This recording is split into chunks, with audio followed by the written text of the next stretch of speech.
नमस्ते। स्वामी न्यूज के सभी दर्शकों का हार्दिक स्वागत अभिनंदन करते हैं आज के इस विशेष कार्यक्रम में। जैसा कि दर्शकों आपको सबको पता है, सप्ताह में एक विशेष कार्यक्रम हम इस योग व स्वास्थ्य के मंच पर देते हैं। पिछले दिनों से हम आयुर्वेद के कार्यक्रमों में एक कार्यक्रम लेकर आए थे डॉक्टर शालिनी जी का। डॉक्टर शालिनी जी जो कि BAMS डॉक्टर आयुर्वेद के डॉक्टर हैं, पिछले कई दिनों से काफी समय से आप पंचकर्म पर काम कर रहे हैं। डॉक्टर साहब, आपका स्वागत है हमारे योग व स्वास्थ्य के इस कार्यक्रम में। आपका यह दूसरा एपिसोड है। दर्शकों को बता दें, जो लोग आज ही हमारे इस कार्यक्रम को देख रहे हैं उनको बता दूं, पहले कफ पर, वसंत पर हमारा कार्यक्रम पहला हो चुका है, जिसमें डॉक्टर साहब ने हमें बताया था कि कफ बढ़ाने वाले जो रोग होते हैं या कफ के बढ़ने से कौन से रोग हो जाते हैं, या कफ जो संचित है उस संचित कफ का जो समय क्या होता है, तो वसंत ऋतु। तो वसंत ऋतु चल रही है।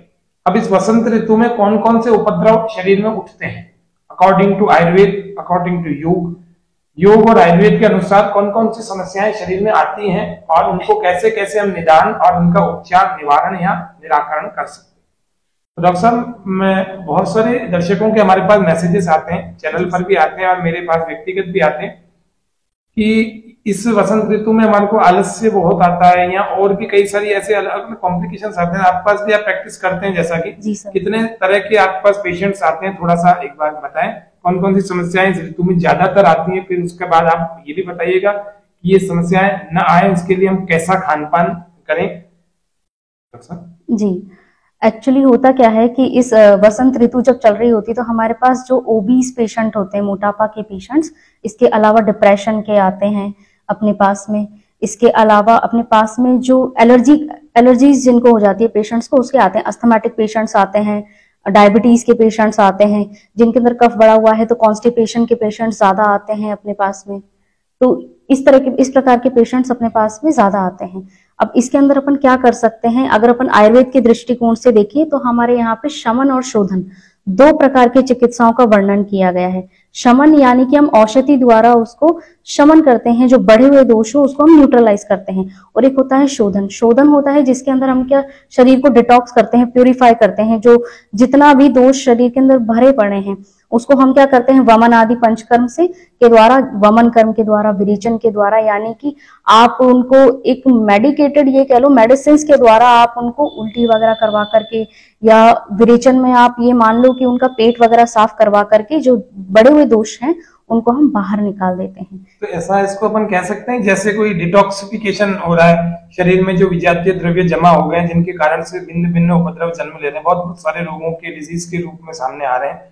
अगर उन दोषों को अपन टॉक्सिन्स कह दें तो विरेचन का मतलब ये है कि टॉक्सिन्स को बाहर निकालना, यही होगा। जी बिल्कुल। तो योग में भी इस प्रकार की षट कर्मों की विधि होती है, इसी प्रकार से पंचकर्मों में होती है। जी बिल्कुल होती है। आपने इन्हीं पंचकर्मों में अपने कार्य को काफी सारा किया है, काफी पेशेंट्स आपने ट्रीट किए पंचकर्म के माध्यम से। हाँ बिल्कुल। अगर आप देखा जाए, अगर ओबीस पेशेंट्स की बात हम करते हैं तो ओबीस पेशेंट्स के अंदर अगर आप सिर्फ स्नेहपान ही करा देते हैं, यानी कि एक वमन कर्म का आगे का प्रोसीजर है। ओबीस पेशेंट का मतलब मोटापे से ग्रस्त। बिल्कुल। जैसे प्रोसीजर अपना क्या होता है, 15 दिन तक तो ये रहता है। इसके अलावा फिर हम डाइट चार्ट वगैरह बनाते हैं पेशेंट का। तो इसके अंदर क्या होगा कि आप जब स्नेहपान कराएंगे, एक अवधि में स्नेहपान कराया जाता है, उसमें ही 4 से 5 किलो वजन तो कम हो जाता है। तो जब आप आगे वमन कर्म कराते हैं तो 7 से 8 किलो के अंदर अंतर आता है पेशेंट। स्नेहपान डॉक्टर साहब क्या होता है? स्नेहपान होता है पेशेंट को हम स्नेह यानी कि घृत, घी या फिर तेल को पिलाना, पेशेंट की शक्ति के अनुसार, उसके बल के अकॉर्डिंग जितना वो उसको पचा सके। 4 से 5 किलो वजन कम हो जाता है स्नेहपान के बाद। ये हम अमाउंट डिसाइड करते हैं कितना ml में हम पेशेंट्स को पिलाएंगे, उसकी शक्ति के अनुसार, जितना वो सहन कर सके उसकी बॉडी। मतलब स्नेहन जो है उसकी आयु के सामर्थ्य के हिसाब से दिया जाएगा। बिल्कुल। जिससे कि जितना भी उसकी पर्टिकुलर क्वांटिटी होती है उतना पिलाया जाएगा। तो जो मोटापे से ग्रस्त लोग हैं उनका 4 से 5 किलो, 3 से 4 किलो या 7 से 8 किलो तक भी कम हो जाता है, ऐसा आपने देखा कई पेशेंट्स के ऊपर। जी बिल्कुल। तो मोटापे से ग्रस्त पेशेंट्स के लिए स्नेहन की विधि बहुत अच्छी होती है।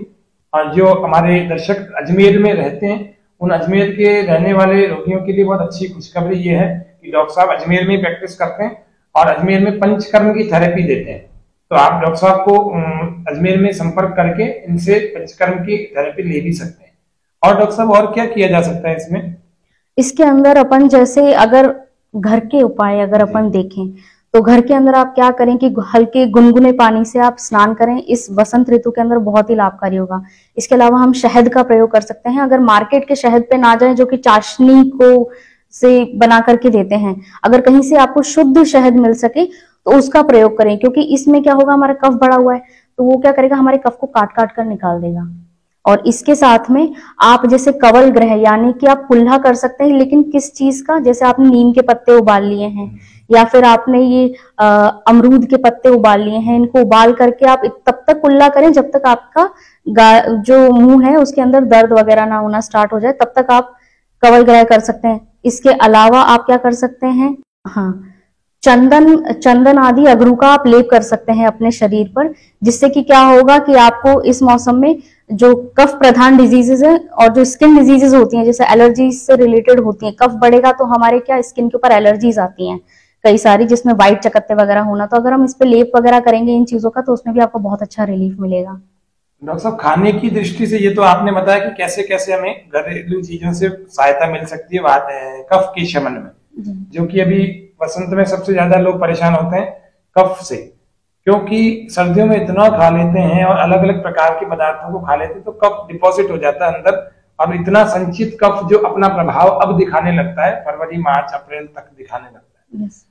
फिर उसके बाद अभी क्या होता है, थोड़ा सा मैंने देखा लोगों को अपने घर में, रिश्तेदारों, परिवारों, आसपास पड़ोस में भी देखते हैं, थोड़ा सा अभी जैसे पंखा चलना जैसे कुछ लोगों के शुरू हो गया, तो अभी आइसक्रीम्स खूब खाते हैं लोग, और वो भी रात को खाते हैं। क्या इस सीजन में आइसक्रीम खाना सही है क्या? बिल्कुल भी नहीं। इस वक्त अभी देखिए ठंड पूरी तरीके से गई नहीं है, तो पहली बात तो ये है कि हम एकदम ठंडी चीजों का सेवन अभी इस वक्त ना करें। अभी क्या है, कफ तो वैसे ही हमारा बॉडी के अंदर बढ़ा हुआ है, तो अगर हम ठंडी चीजों का, शीतल चीजों का उपयोग करेंगे तो कफ तो, और रात के समय तो बढ़ेगा।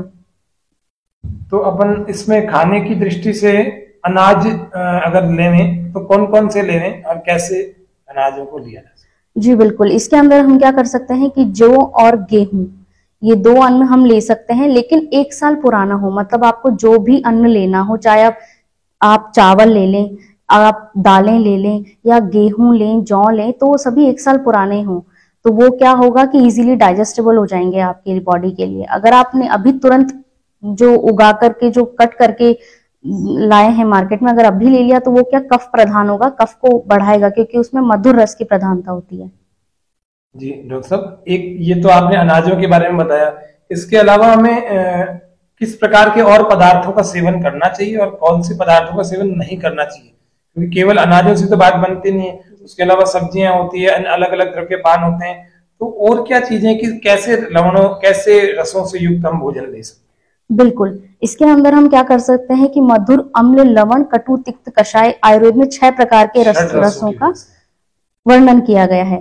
तो जो मधुर, अम्ल, लवण है, ये क्या करते हैं, कफ को बढ़ाते हैं, तो इनसे बने हुए पदार्थों को हमें सेवन नहीं करना है।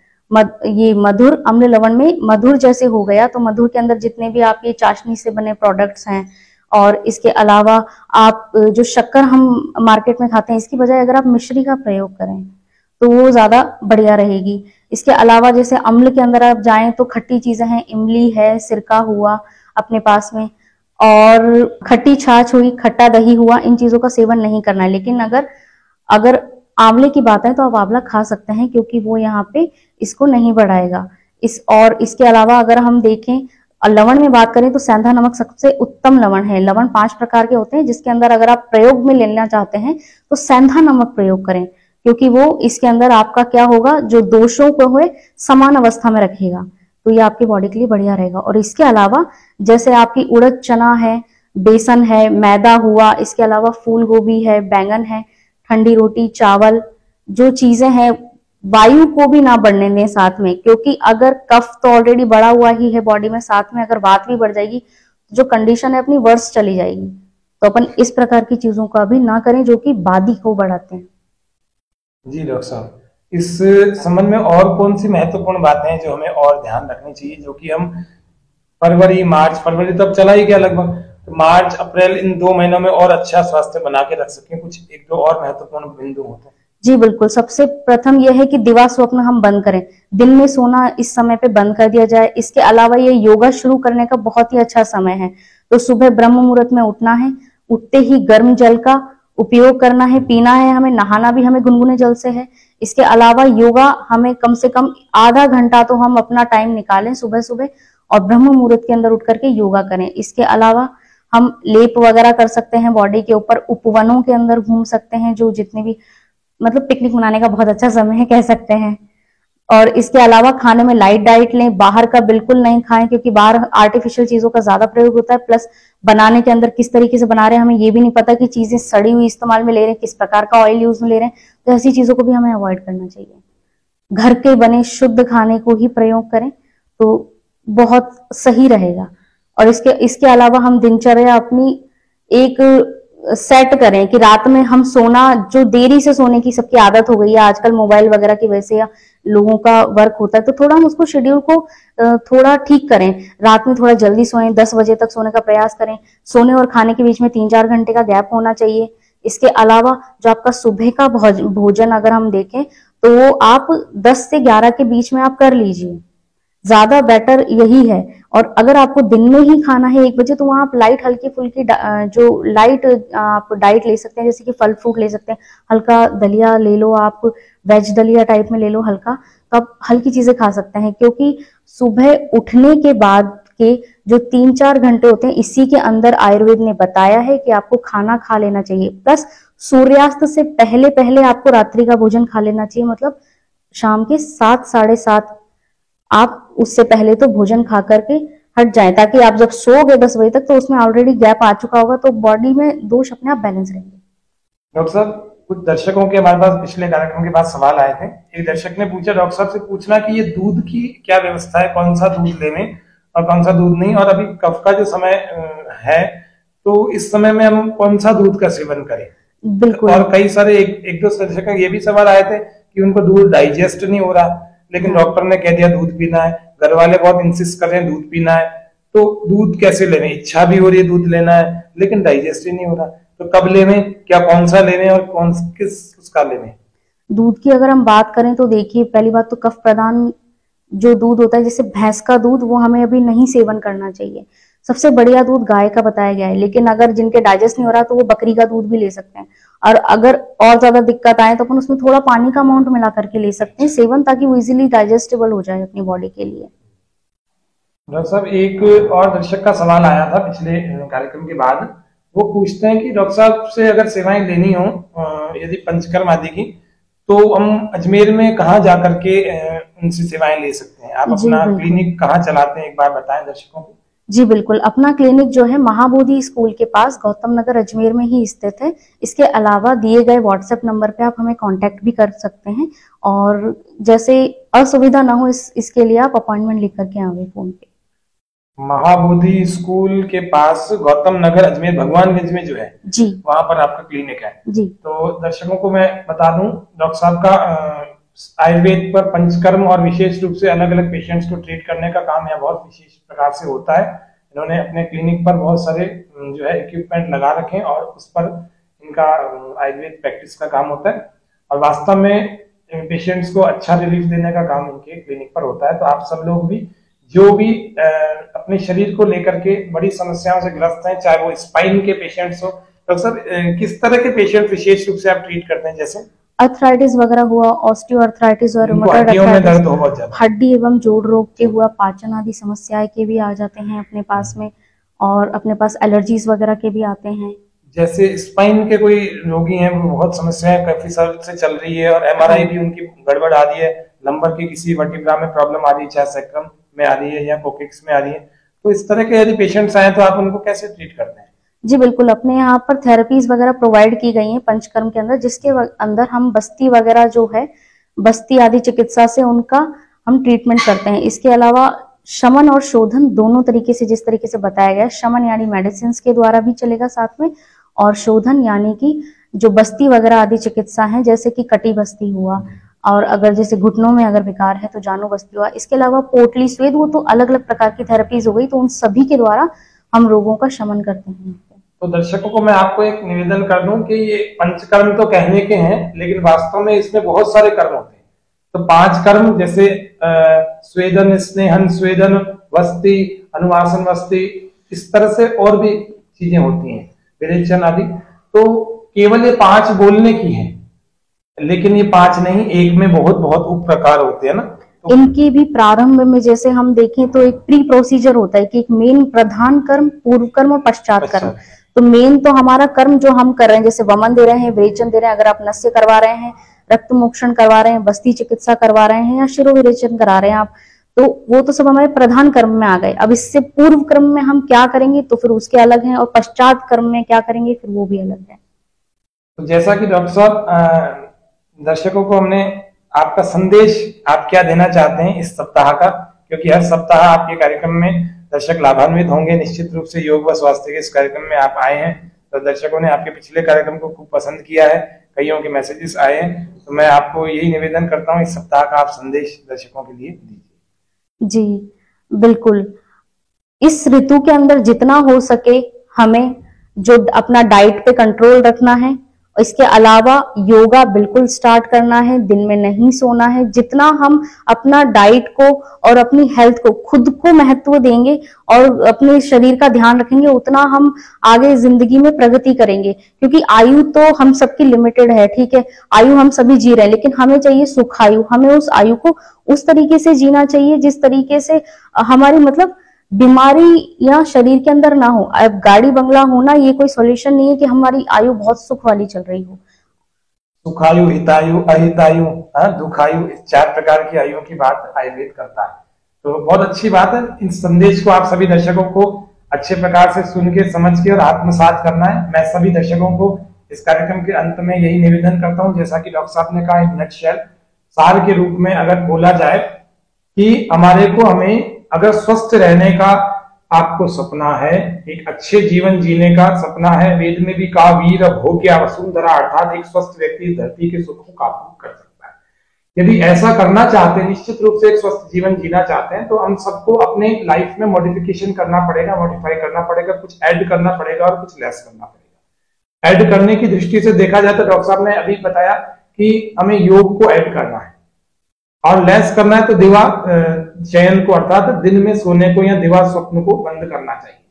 दिन में केवल 4 ही लोग सो सकते हैं। अगर आप इन 4 में हैं तो आप सो सकते हैं, अन्यथा नहीं सो सकते। बूढ़े हो, बीमार हो, कमजोर हो अथवा बच्चे हो जो कि 10 साल से छोटे हो। यदि इन 4 में आप नहीं हैं तो निश्चित रूप से दिन में सोना आपको बीमार करेगा। तो आप सभी दर्शक हमारे इस कार्यक्रम से नियमित रूप से जुड़े, और आयुर्वेद का कार्यक्रम अब आपको सप्ताह में 1 से 2 बार दिखाई देगा। आदरणीय डॉक्टर साहब ने समय दिया है, आगे आने वाले समय में जैसी जैसी अनुकूलता होगी आपके सामने आयुर्वेद पर भी कार्यक्रम लाएंगे। योग का तो हमारा चल ही रहा है, क्योंकि हमारे कार्यक्रम का नाम है योग व स्वास्थ्य, संपूर्ण स्वास्थ्य का यौगिक उपचार या यौगिक उपाय, जिसमें योग में प्राकृतिक चिकित्सा, यज्ञ थेरेपी, एक्यूप्रेशर, आयुर्वेद और योग चिकित्सा, ये 5 विषयों को हम नियमित रूप से लेते हैं, कभी किसी विषय को, कभी किसी विषय को। तो आप सभी दर्शकों ने हमारे इस कार्यक्रम को ध्यानपूर्वक देखा। आशा है हमारे इस कार्यक्रम में यदि आपको अच्छा लगता है, इसके लिंक को आप अन्य दूसरे लोगों को भी फॉरवर्ड करें, जिससे कि आपको भी स्वास्थ्य अच्छा मिल सके और दूसरे लोगों को भी मिल सके, क्योंकि यह दिनचर्या ही है, यह ऋतुचर्या ही है जो हमें वास्तव में स्वस्थ बनाने का आधार तय करती है। आप आज जैसा चलेंगे उसी का परिणाम आपको कल देखना पड़ेगा। आज जैसा खाया है उसी का परिणाम आपको 2 से 3 दिन तक लगातार दिखेगा। इसीलिए आपको लेस करना है बाहर का फूड, आपको ऐड करना है योग, आपको ऐड करना है गुनगुना पानी, सुखोष्ण जल, जैसा कि डॉक्टर साहब ने बताया कि वही पीना चाहिए, पके हुए जल का सेवन करना चाहिए, ज्यादा अच्छे प्रकार से पाचन भी होता है। दीपन पाचन में बहुत सहयोगी होता है। दीपन का मतलब होता है जठरा के मेटाबॉलिक रेट बढ़ना, और पाचन का मतलब होता है आम का पाचन, जो आम हमारे अंदर जमा है। तो यह जो सुखोष्ण जल है, चाहे गुनगुना जल है, जिसको हम पका हुआ जल भी कहते हैं, गुनगुना करने के, गर्म करने के, पका के, उबालने के बाद आप उसका सेवन करेंगे तो आपका स्वास्थ्य पहले से बहुत अच्छा हो जाएगा और कुछ ही दिनों में आप इसका अनुभव करेंगे। तो इतना करें, और इसी प्रकार से सुपोषण जल से आप नहाएं भी। और आप एक डॉक्टर साहब ने और बताया कि कवल ग्रह का मतलब गंडूश आदि की व्यवस्था आयुर्वेद के सदवृत्त में हमारे बताई गई है। तो आप गंडूश अर्थात कवल ग्रह, भिन्न भिन्न औषधियों का एक उससे कुल्ला जरूर करें, तब तक करें जब आपका मुंह जब तक थक न जाए। एक दर्शक का और प्रश्न आया, याद आ गया मुझे, मैं बताता हूँ। एक का आया कि वमन को रोकने का तत्काल ही प्रयोग बताएं। तो मैं सबको निवेदन कर दूं कि यदि किसी को उल्टी आ रही हो और तुरंत और बंद ना हो रही हो सकता है 3-4 उल्टियां कई बार आ चुकी हो, ऐसे भी लोग हों, अथवा 1-2 बार आकर के मन खराब हो गया हो, अब लग रहा है फिर आ रही है लेकिन आ नहीं रही, तो आपको अमरूद के पत्तों को लेना है और उसका काढ़ा बना करके उसको थोड़ा थोड़ा करके दिन भर में 2-4 बार सेवन कराएं। उल्टी बंद भी हो जाएगी और आगे वापस ऐसा जी खराब भी नहीं होगा। आज के कार्यक्रम में इतना ही रखते हैं। दर्शकों, आप सभी इसी प्रकार से योग और आयुर्वेद का सहारा लेकर के अच्छे प्रकार से अपने स्वास्थ्य को बनाएं। निश्चित रूप से हर बार हर दिन हम फिर से मिलेंगे स्वामी न्यूज के इस कार्यक्रम में। बस इतना ही। आज सबको सादर नमस्ते। जय हिंद, जय भारत।